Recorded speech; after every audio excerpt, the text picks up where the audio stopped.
joiners here. We're a big fan of all the people who join with us here live.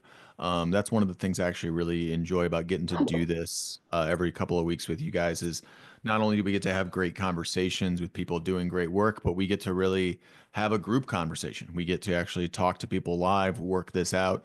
Because this call here, Community Capital Live, that we do roughly every 2 weeks, is really designed for that. It's designed to create an informational database for people about the funds that are doing finance in a way that is equitable, that is sustainable, and that is beneficial to local communities. And so this is really the place to learn, yeah, like how could maybe you invest your own personal money into your own local community in those sustainable ways. But this is also really meant to be more of a space of people who are learning how these funds work and how they could possibly even set them up themselves in the future. So as you guys are all coming on in, if you have questions, go ahead and put those in the chat. We will have a Q&A time at the end where we'll call on people who have their questions in there. Um, this Community Capital Live is a collaboration of a handful of different organizations, some different people that I want to make sure we shout out before we get into our conversation today, which I am really pumped about because we get to talk with Ed Whitfield from Seed Commons. I first heard about Seed Commons about a year ago, and once I heard their name once, I started hearing it over and over and over and over again, and I don't think people realize just how much they have done behind the scenes. And so I'm excited to get to share that with everybody. Do want to run down real quick our panel and our partners here. This is a collaboration between a few different entities. Number one is the Main Street Journal, the place to go to learn how to invest money locally so that your business goes into your local economy rather than up to Wall Street. Also, want to point out Neighborhood Economics, who gather people who are all in this world to make the new things happen. In Neighborhood Economics, Kevin, I'd like actually just take a quick minute for you to share about. You guys just did one of your conferences, and I know you have another one coming up. Could you give us just a couple minutes on it? Yeah. Sure, thank you. Thank you. Yeah, we do the Neighborhood Economics Conference, and it's officially titled "We Gather the People Repairing Local Economies," and we look at how to buy back the block on commercial real estate, innovative housing solutions to make housing affordable, not just affordable housing, entrepreneurship as the path to wealth for underrepresented communities, and then subverting redlining and the other rules that keep folks down. And we have this Helene here, and so now we did climate resilience on a neighborhood scale and found out a whole lot about that. Things like in a post-disaster economy, commercial insurance doesn't make sense. You can't extract a profit from the folks that have had a disaster. And so we had some folks looking at multiple pilots of community embedded insurance where the people own the capital stack. And some other things like that that I think really change things for a lot of folks. And then we're doing it again the last 2 days of September and the first day of October in Chicago with the MacArthur Foundation and the Pritzkers and other folks. And it's a national conference. But we're going to do our local conference here in Asheville, where we live, next April. And we've got a partnership with Eagle Market Streets and Stephanie Swepson Twitty that is progressing so that Eagle and Neighborhood Economics are kind of united as an organization going forward. That's been working with Stephanie for about half a dozen years, and we're looking to have a sort of formalize that partnership, which we'll be announcing next year. So thank you. Awesome. I'm glad to hear the conference went well. I know it had to get rescheduled because of the hurricane. It was scheduled basically that same weekend, more or less, the week after it. And also just really excited to see what you guys do in Chicago. If you're interested in this stuff, Neighborhood Economics really is the place to be, to get to meet the other people and to kind of create those relationships, to learn from the people all throughout the solidarity economy. Also, this is a partnership with Impact Alpha, which is really it's the Main Street Journal for impact investing, and Main Street Journal is Impact Alpha for local investing. Did I say that right? Yeah. So these are the go-to places: Impact Alpha for your impact investing, and a Main Street Journal for your local investing. And also my show called the Mindful Marketplace Show that was on the BizRadio.us network. up until Helene, where we talked about social enterprise, cooperative owned businesses, and local and community investing. So I am excited to get to dive in here, but I do want to just let everyone know about our panel today that we're going to talk with before we open it up to Q&A. That is Kevin Jones, who you just heard from Neighborhood Economics and SoCap and a bunch of other stuff. And also, Nicole, thanks so much for joining us from Equal Exchange. She's been joining us on a couple of these calls. Tons of really great insight for her as well. So, Ed, welcome. We're really glad to have you today. Thanks so much for taking your time out of your day to join us.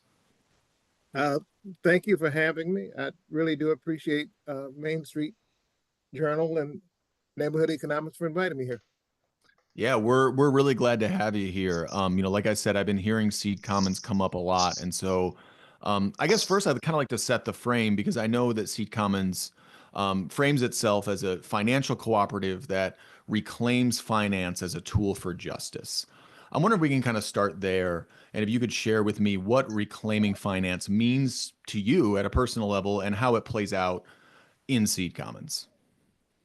Much of it is contained in our name, Seed Commons, where we look forward to kind of creating the new infrastructure of a new commons that includes access to financial resources as part of what is the commonly available um, productive asset that people have and can build their communities from. So the reclaiming is always an interesting idea to me. Um, it's as though we once had it and we're trying to get it back. And there's a much longer and very interesting discussion about the economic and political history of this country and other places that would challenge that at some level. Um, but for us, it is a question of trying to create again the democratic infrastructure for handling finance and making it available to people so that they can use it to um, meet their own needs and elevate the quality of life in their communities. Hmm. A lot of our listeners, people that join us here today, are definitely kind of familiar with, some of these models. Obviously, they're the reason why they're on today. But I guess you guys are doing some stuff that's pretty unique. I'm wondering if you have, in your mind, what's sort of the biggest misconception or underrated aspect of what you all are doing? Well, um, we grew up in a world where a lot of the people that we care about, progressive folk, were um, involved with and interested in attracting philanthropy so that they could, get grant resources into their communities. And it's interesting that part of the language of philanthropy began to call those grant resources as investments in communities. And in some sense, they are. But what it does is it leaves out a much larger pool of finance capital that exists that is not readily donated to organizations and individuals in communities in need. Um, and our idea was to try to figure out how to create a structure that could develop economies of scale around bringing in those resources and democratic structures around the allocation of those resources so that we didn't have the whole problem of fundraising, lie individually among people who are largely involved in building relationships inside communities and engaging in the local struggles in those communities. We didn't want to have everyone familiar with SEC regulations in order to attract investments so that they could therefore help finance things in their community. We figured we could centralize that and yet build a democratic apparatus around the distribution of those resources so that we could, build out a larger infrastructure within communities across the country that are largely locally rooted. Um, the local rooting of these things are important because, who knows better a local community and all of its peculiarities and its needs and, who's serious and who's shucking and jiving better than the people in that community. Hmm. Um, but at the same time, that doesn't mean those people have the skills to go out and either approach philanthropy on a large scale or investors on a large scale around getting the resources into those groups. But they can do an excellent job at helping to allocate them. At the same time, in addition to the shared pool of capital that we are involved in helping to raise and distribute it, there's a certain level of technical learning about business development that is also not equally or fairly shared throughout the country. There are any number of communities where those kind of technical skills are largely and closely held by a small number of people who use them for their benefit and don't readily help the people either who work for them or the people who are looking forward to building independent businesses themselves don't readily help share that information and knowledge with them. And we felt that we could build the infrastructure for sharing that kind of technical assistance within communities. And the last thing is that, part of the structure of doing both of those things and doing them well, the infrastructure of technical assistance support, as well as the infrastructure around fundraising and gathering up of these financial resources is something that could be largely held by a national organization, again, with people and resources to share resources broadly across the country in terms of administrative resources as well as back office services. So those are the things that we do at Seed Commons, and that's pretty much why we do it. Yeah, and I want to dig in just a minute before we kind of go in to the rest of the panel. If you would mind digging a little bit more on that, I think really innovative model of shared risk and pooled capital. Like if Seed Commons is structured as a cooperative loan fund, I'm curious, how does that distributed governance model influence decision making, especially in times of either uncertainty or disagreement? Or how do you balance that sort of local autonomy with the collective responsibility actually in practice? Well, Seed Commons grew out of a model that developed when Brendan Martin and Avi Lewis spent some time in Argentina following Avi Lewis having made this movie, The Take, and they were looking at the recovered factories movement there. And part of what they developed when Brendan, who had done some work in finance in the United States, realized that a relatively small amount of money here could make a whole lot of difference there. And he took some of his own personal money and began helping to use it to support the reopening of factories and making sure assets were available. And he also developed a democratic model where the governance of how that was done by the people who had been the recipients of the funds themselves. Um, and rather than thinking of that as a conflict of interest, it in that sense became a confluence of interest, where the relationships between people was one of the key factors in trying to make sure that the idea was a sustainable idea. It's like, we borrowed this money and, you know, we've been able to reopen and now we're able to get our business running again and we were able to pay it back. And now there's somebody else we know that needs to borrow this money in a similar kind of way. And if they choose to try to take advantage and not pay us back, it's like, whoa, what's that about? Why won't you pay back and help other people have the same opportunities that we made sure that you had? And so that kind of local community pressure was an important part of it, but that could come mainly from the group as that group was itself involved in the governance of it. It was these were the people who understood what the fund was trying to accomplish. In a similar kind of way in our work here in the United States, as we've evolved from that model into what is now Seed Commons, and we are a decentralized network of about 39 uh, loan funds across the country at varying levels of development.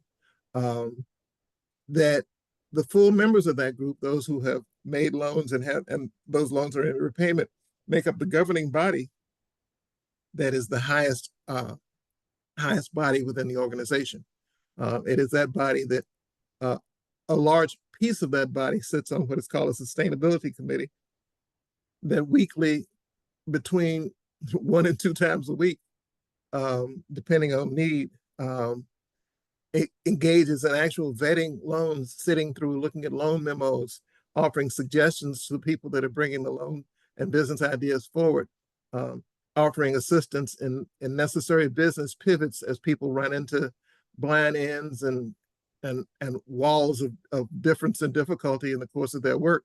So we're able to talk through that on a weekly basis and come up with solutions that we're comfortable with, beginning with talking about values and making sure that the projects meet our values. If it doesn't meet our values, the question of how sustainable it is kind of doesn't make any difference. If it does meet our values, then we try to make sure that the sustainable financial aspects of it, are clear and corrected as needed in order to make it a viable project to the best we can determine. And certainly in the course of that, there are people that still run into difficulties and with their lending. So we're in a position to have most of our loans such that the repayment on the loan is rooted in the productivity of the loan, to the extent that you need it to buy a truck for a new section of your business that you're spinning off. When that section becomes profitable, then we want you to start repayments, and we look at break-even points so we can have some estimation as to when repayments will begin. And we have what is for business lending, and particularly for cooperative business lending, competitive loan rates. We don't offer 0% loans because we want people to recognize that there is a cost associated with it. And if it is for a productive idea, there ought to be a benefit associated with it, that the cost associated with it is less than the benefit. If the cost is a lot higher than the benefit, then it's a non-sustainable model, and we're probably making a pretty serious mistake. But we offer, most of our loans are at about 8% interest. Part of that is for the historical loss rate. Another part is for the cost of capital, and another part of it is for the actual direct administrative costs of the lending work that goes along with it. So 8% is the highest interest we ever charge anyone for any of the kinds of loans that we offer. Some loans are at a slightly lower place, either because the risk is substantially less, like fully secured loans against some real estate asset that be part of a business development can be at a lower rate, as long as the people involved sign on to a non-speculation clause, which says that they basically agree not to just use this as a way of engaging in speculation for the rapid gentrification of their own neighborhoods. If you agree to that, then there's some lower interest monies that are available, because quite frankly, the cost of lending for very large loans that are secured is less, as well as is the risk factor. The loan loss rate for those loans is substantially less. So for that reason, we are able to lend at a cost closer to what our cost of capital is. Yeah. Well, and that's kind of like what you're saying there. It's really similar to what I hear Kevin saying a lot here, which is, there's usually a cost to doing good. And so that capital needs to be more patient if it's actually going to do those good things. I'd like to kick it over to Kevin and Nicole and let you guys dig in a little bit more on the questions you have that have come up. Sure. Thank you. And one of the things that I've known of Seed Commons for quite a while is you loaned to Poder Emma here, and I was around Poder when that happened. There was a Latino co-op that they were buying the land under their trailer parks to keep them from being gentrified at the core, and then they've got commercial real estate and a language justice co-op and a bookkeeping co-op. A lot like the industrial commons model, but you had so many right at first. Are you what? How many did you have? In how many nodes, loan funds did you have in your first year, and how many have you added over the last 2 or 3 years? Well, we're up to about 39 now, and we probably started out with no more than 5 or 6 in the very beginning. Yeah. There were people from Ujima and Boston who were involved early on. They branched out and they're doing a number of things, but they still have some relationship with Seed Commons. People from the BREAD, Baltimore Roundtable for Economic Democracy. There were people from Cooperation Cincinnati that were involved, early on Right. work. we've grown now to where we have like 39 loan funds. We're in Atlanta and New Orleans and Austin, Texas, and Houston and Los Angeles Yeah. and the Bay Area and a number of other places across the country. Nicole, can you show the URL of their network just to show where they are? Share the screen from that. I mean, excuse me. Yeah, I Jen. can do that for sure. Right. I'll Jen, work on if you that can while you do guys that. are Yeah. talking. Yeah, Okay, yeah. great. I also put it in the chat so people could see Yeah. that map is really great, Ed, on the Yeah. website where you can Right. see nationally all the organizations Right. and click on them. That's a Jen is great doing that. tool. You know, I was working with Poder when they got the money, and it was really pretty funny. They said, you know, we're really ready for the money, and they said, well, yeah, it'll be processed normally. And they said, no, like we're at Home Depot, you know, with a pickup truck, if you can put the money in. And they got the money, you know, that afternoon around 4:30 or so, and the roof of the building was done by 11 o'clock that night. I mean, whoever I was talking to with Seed was saying, yeah, we've never had people like ready for the money, like, you know, we're here to buy the lumber, and like immigrants, they just got shit done, and you know, got the roof done before the day was over. Yeah, Yeah, that's yeah. they are an amazing operation there, but again, deeply rooted in community and years of organizing work. A large part of it was around kind of immigrant protection work in their community, Right. and I'm sure there are growing challenges in that regard that will be coming back up. That Yeah, objectively challenges for all of us. sure. I mean, right now, all the immigrants I know are just generally scared in a way they haven't been for a while. Yeah. I think that's really a fact. Do you know how many you're adding every year, and also do you pool and share your risk? Do you have a pooled loss reserve? Oh yeah, we our risks are certainly shared, and we do have money set aside and available for loss reserves. We try to grade the existing loans that are out so that we can look at them and compare them to the amount of money available in the loss reserves, so that we stay on stay on top of that. Right. Not every loan is equally sustainable.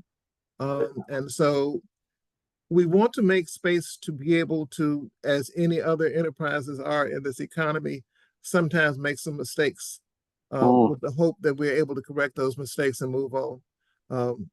The fact of the matter is the majority of capitalist businesses fail.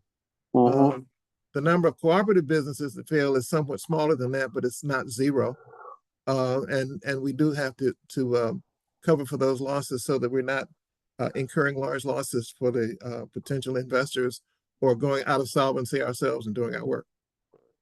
In the current climate, there's some odd things happening in Washington. You may have noticed. What do you see as the biggest challenge to your work right now? You know, it's interesting. Every challenge is an opportunity.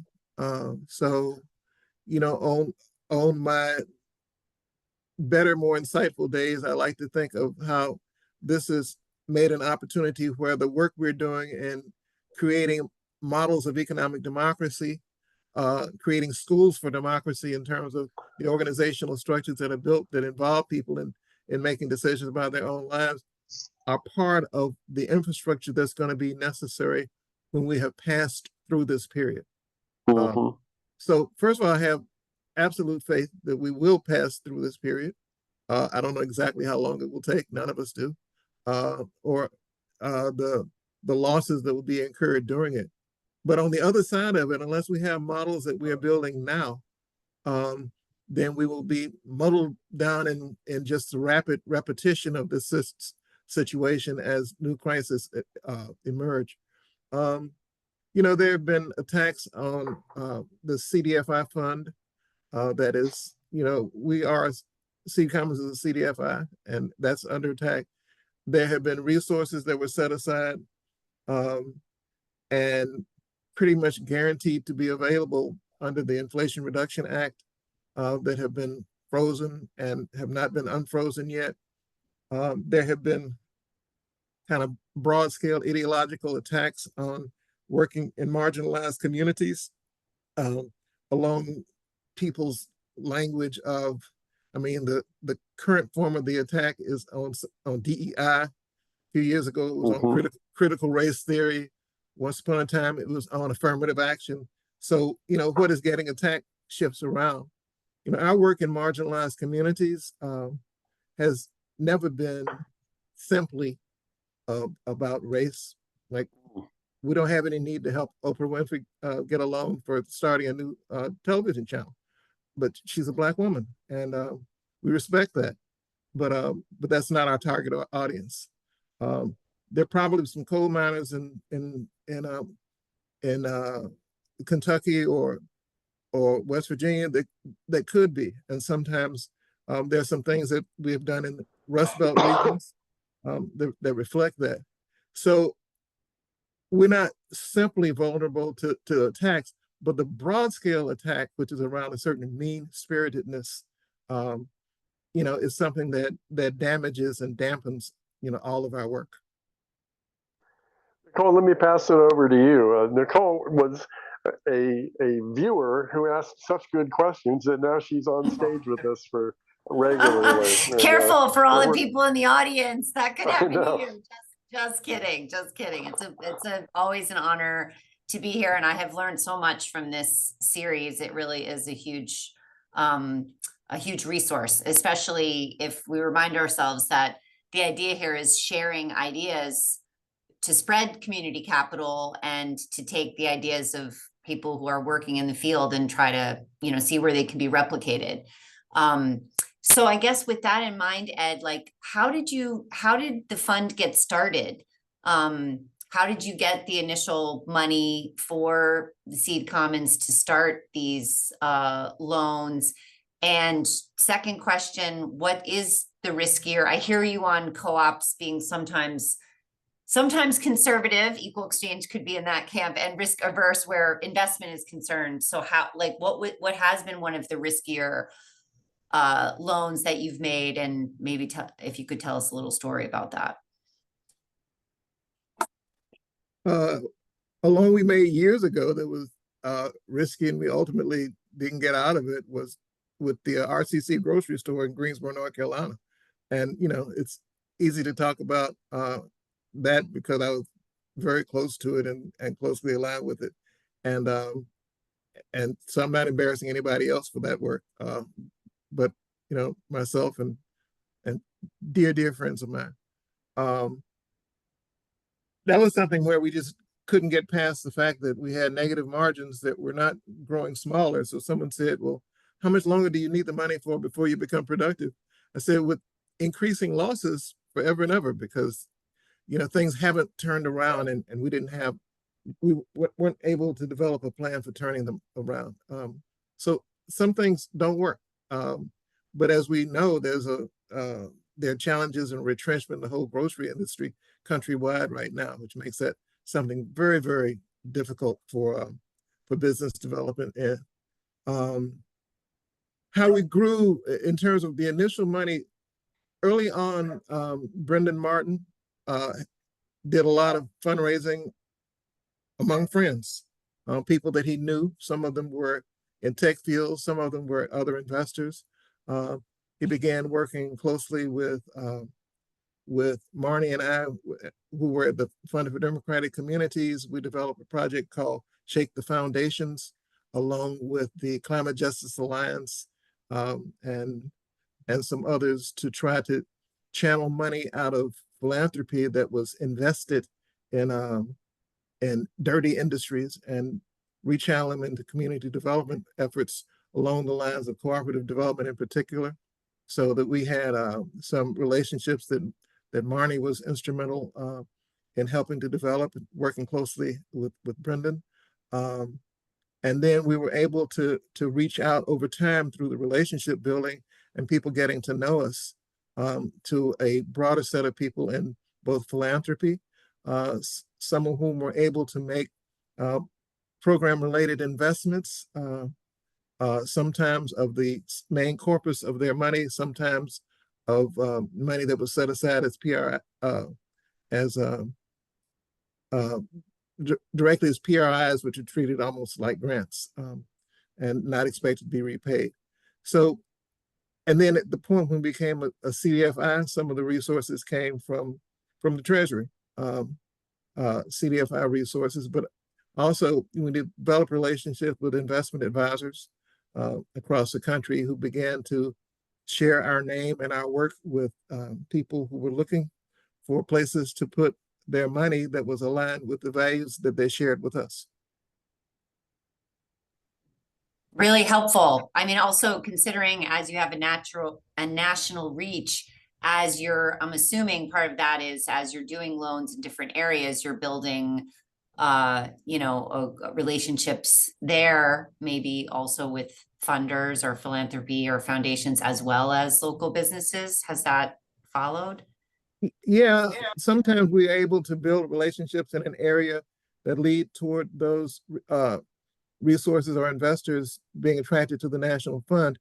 That's one of the things that's been challenging because a lot of times philanthropy as well as investors like to identify and kind of cherry pick the people they think are deserving and the people who they think are not deserving. And that's certainly a reasonable thing on their part, but it makes it difficult to build the kind of democratic financial structure that we were trying to build because we wanted to be in a position where we could help direct those resources to places where we thought they had, the greatest likelihood of success on the one hand, the greatest likelihood of being built on a values-based foundation of inclusion and democracy and workplace democracy. And so that we wanted our group to do it. So we've encouraged people to if they want to put resources in an area, put them in the central pot, and then we would make sure that we had resources available for that area. Now, sometimes people had specialized funds that they needed to go somewhere, so we were able to do a set aside where we basically made sure that that much money would be available in that area, and still try to draw money into the central pool of capital. Smart plan. So they're funding your organization and you're distributing the funds to the other organizations, but you're paying some mind towards, particular areas of interest or geographic organizations. Yeah, as long as they fit. Sounds like a smart. And we don't stop people from doing local fundraising. And in fact, under some conditions, we will serve as the fiscal sponsor for that if organizations don't have their 501c3 status and need that status for a donation. And we have served as a fiscal sponsor for local governments, local statewide funds, local city funds, as well as other local philanthropy that has come in often to support something particular in one area. So some of our funds, have a mixed set of financial resources that are coming into them, part of which we supply. Some other parts they're able to raise locally.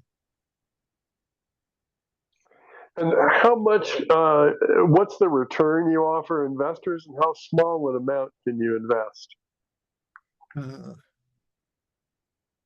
I'm not one who does much direct work with the investors for all kind of security reasons. Marnie Thompson, who is actually sitting on the call, could go ahead and stick that in the chat, or she is willing to come on and answer that directly. She might do that. In terms of I think about $50,000 is the smallest investment that we're looking toward getting. And in terms of the returns, we have a fixed rate note and we have a variable rate note that depends on the overall solvency of the fund. But the details of that, is something that if you get in touch with us, we can make sure we share it out. Have somebody from the investment team speak directly to that. Well, it looks like we might have Marnie on the call here. She just put it up in the chat. Marnie, are you able to unmute? Yes. Hi, everybody. Yeah. Hi. Hey, thank you. I saw you typing in there, and I figured it'd be easier to just hear right straight from your horse's mouth. Sure. Ed's doing a really wonderful job talking about Seed Commons. I think Ed and I Ed and I have done a lot of work together, and being able at the end of our career lives be connected to a project as cool as Seed Commons it's a great way to go out. That's what I'm saying. Uh, yeah, so our minimum investment is $50,000. Our minimum term length is 2 years. We, of course, want longer terms if that's possible for the investor. The longer your term, the more access you're going to, if you're interested in fixed rate notes, you have access to higher percentage fixed rate notes. But I think right now the highest fixed rate note we're offering is up around 2.5 or 3%. About 10%, 15% of our investors are in a 0% note. Most of our investors are in our common interest note, which, as Ed mentioned, is the variable rate note. The investor's rate of return is tied mathematically to how well Seed Commons portfolio did in the preceding calendar year. And that way the investor can be 100% confident that if they're getting a return, nobody was extracted from, neither co-ops and nor Seed Commons were extracted from it to be able to give that return to an investor. And if investors want to learn more about these details, they should go to our website, and there's a thing you can click on there to get a call with the investment team, which currently that means you'll probably end up talking to Margot Dalal. So there you And go. for people who are maybe looking to kind of emulate what you guys have done on that, when it comes, is that $50,000 there for a purpose that's really worked well for you guys, or is that something you're all looking to lower so that more families just looking to add their retirement to something like what you all are doing? I'm just curious how you guys are moving when it comes to that question. You kind of two things in there. You've mentioned retirement, and you've mentioned just lowering the minimum to allow more folks in. Yeah. Yeah, we've looked at Reg A and some other big platform ways to be able to affordably make the investment opportunity available to people with bringing lower dollars in. And right now, that's just not working for us. We're still not able to do that. And that $50,000 minimum, basically, we have a personal relationship either directly with every single investor or with an investment advisor. And that just takes time, and that's why that minimum is sitting there at $50,000. I wish it was lower, but it really just can't go any lower for now. With regard to people using retirement funds, so far, if your funds are sitting in a tax advantage IRA or other kind of tax advantage retirement account, the only way you can bring them to invest in us is through a self-directed IRA. And there are some of the custodians of self-directed IRAs are willing to do this, and some of them aren't. So it's kind of a case-by-case basis. I got you. Okay. No, that makes sense. I'm familiar with the self-directed IRA, but that makes sense that there's still the minimum there where you guys are at. Okay. Yep. Yeah, Question Nicole, about I just have a question about well, not just the CDFI process. What was that like to become a CDFI? Was that a long legal process? Like, how does that work? I think that we have a local loan fund here in Rhode Island that just started a cooperative loan fund called Local Return. And I feel like they were talking about that. And that might just be helpful for folks if that is an avenue that folks are able to pursue. So either Ed or Marnie. It's Marnie. Sorry, I was stuck on Margot there, but that is not Marnie. Either one of you. I'm not sure who feels better equipped to speak to that. The answer to the first part of your question was it a long legal process? The answer is yes. Marnie, you probably have more details because I think she was closer to it as it was taking place than I was. Yeah, we were certified as a CDFI pretty early on in our first effort at. We got a very experienced person, Margaret Lund, to help us get through that process. Right now, over the last several years before Trump, the CDFI fund reconsidered deeply all of its criteria for certification, and now every CDFI in the land is in the middle of being recertified under new criteria. In general, I would say I like the new criteria more than the old criteria, but they don't make it any easier to get in. The reason they tightened up the criteria is that there were a lot of very profit motivated greedy organizations that were getting themselves certified as CDFIs to be able to access federal dollars. And that's going to stop if this new set of criteria is applied fairly.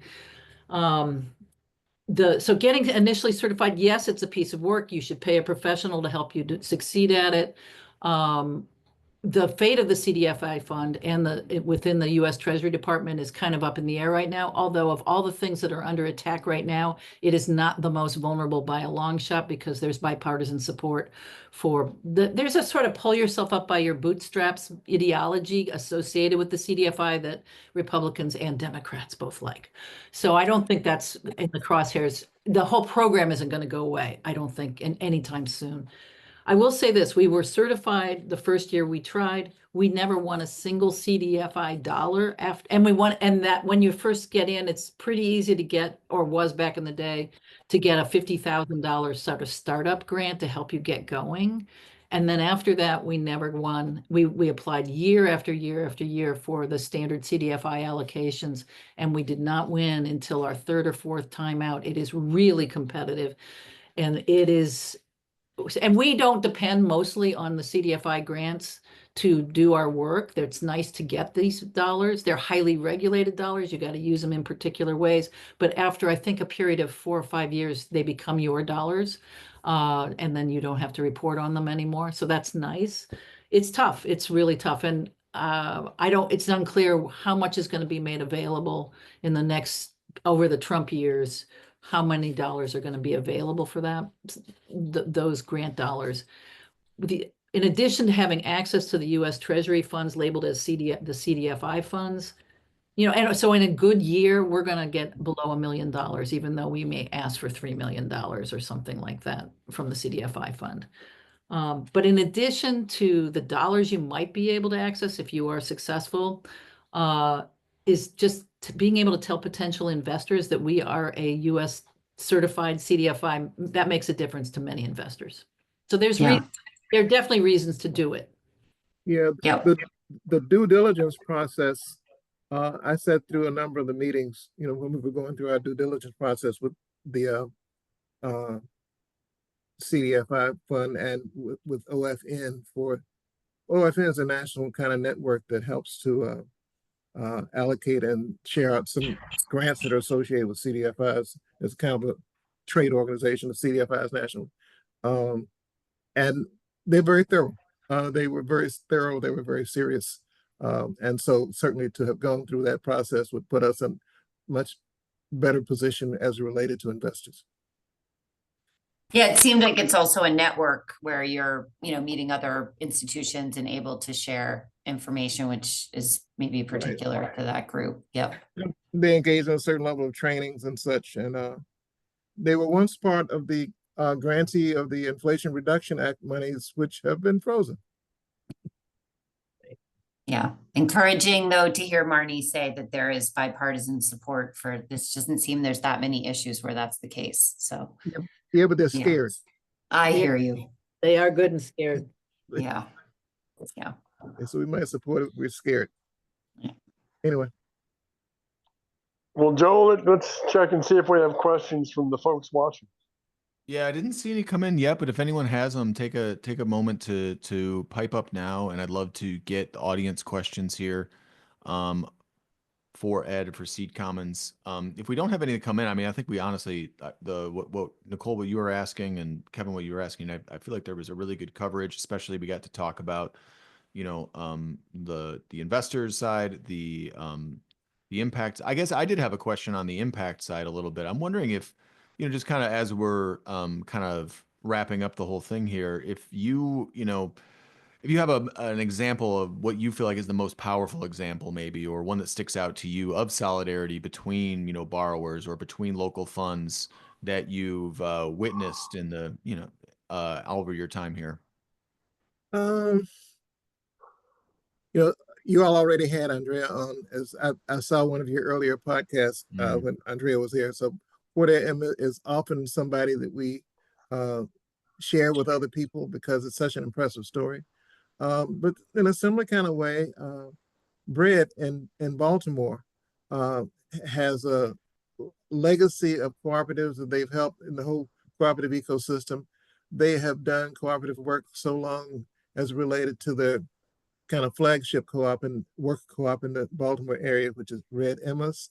Um, uh, but also Appalachian Field Services that is doing work in rehabilitating some housing and making them available for people either re-entering the free world from incarceration and helping to rehab some neighborhoods, to bicycle works, to some of the most incredible ice cream you would ever taste, to coffee shops, restaurants. So that is a whole ecosystem that's developed around cooperative development, to the point where they've been brought to the table, where the city of Baltimore, the state of Maryland is going to talk about some economic development. They are included in that at this point. Um, in Cincinnati, Ohio, Cooperation Cincy, has some exciting projects all the way from uh, weatherization business that has been there and stable for years, to urban food production, to childcare production. They have been involved in apparel production work and marketing. There's again a whole network of cooperatives that are developed there. Other than that, we still have folks in um, doing things around composting work, around restaurants. There's a whole network of restaurants, pretty much a network of restaurants in West Virginia, the Charleston area, that Seed Commons has helped to, foster their development, engage in conversions. Similarly, there's a jewelry co-op in Austin, Texas that we're supporting. There's a artist space cooperative in Chicago and another one that's somewhat similar to it in Lexington, Kentucky, that we support. There are coffee shops out on the West Coast. Um, there's some small handicrafts manufacturing things going on that we're in the process of looking at and supporting in the Los Angeles area. There are breweries. So, we have a wide range of projects. And again, in late stage capitalism, business is challenging and difficult. So some of these businesses, had some real troubles. It was a trucking business that we were involved with in Nashville, Tennessee, that's had some challenges. There was a shrimp boat fishing out of the Gulf waters that we worked to finance. If you know somebody that wants to buy a really, really nice shrimp boat, let us know. We're not exactly sure what's going to happen with that project, but it was something we were engaged with for a while.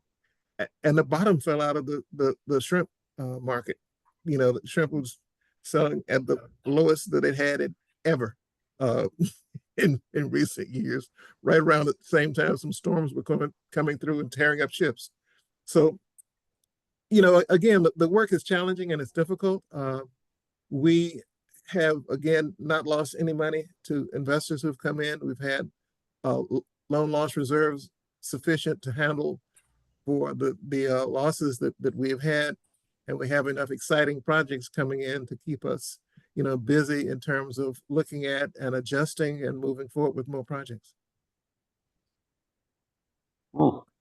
And then I guess what would you say to people who are, trying to do this work alongside you, but maybe are in those earlier stages, whether they are looking into trying to just create a fund in their community, whether they're in those early stages of it.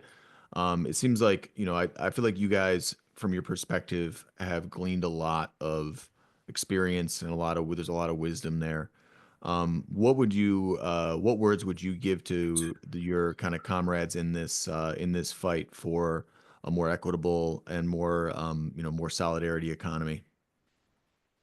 Uh, I'm often a voice of caution. I will tell everybody that everything takes longer than it seems like it ought to, and it's harder than you think it is. But at the same time, it is incredibly rewarding. So, that is true, but don't let it stop you. And, you know, kind of continue to look for opportunities to, you know, in the course of developing relationships in communities, help people find ways that are, you know, going to help meet their needs and elevate the quality of life on a democratic, egalitarian basis, so that we can, again, model the kind of world we want to see coming out of the other side of this dark passage that we're in now. Yeah. Couldn't agree more. Well, today, Kevin, unless Kevin or Nicole, you guys had anything else you wanted to make sure we hit on? I can't beat that, Ed. That's a Yeah. beautiful No, that way was I to know, end right? it. Thank that you was for the yes. vote of hope and confidence here through this. Yeah, I didn't expect this to be a Yeah. therapeutic session, but that was very therapeutic. Thank you. Right. Bad times do not last. Yeah. That's right. Well, we really thank you for your time today, Ed. Thank you to all of you who joined in today. And we really hope that this was useful to your time. We know there's a lot of options out there of how you could spend it. So we're really grateful for any of it we get to have with you. The recording of this and all the backlog is up on the Main Street Journal. So make sure to check there. And, you know, check out Neighborhood Economics, Impact Alpha, the Mindful Marketplace Show, the Main Street Journal, and Equal Exchange too. We'll give them a shout out here as well. And obviously, that. please go check out Seed Commons. We put the links up in the chat, but if you just Google Seed Commons, they'll come up right there.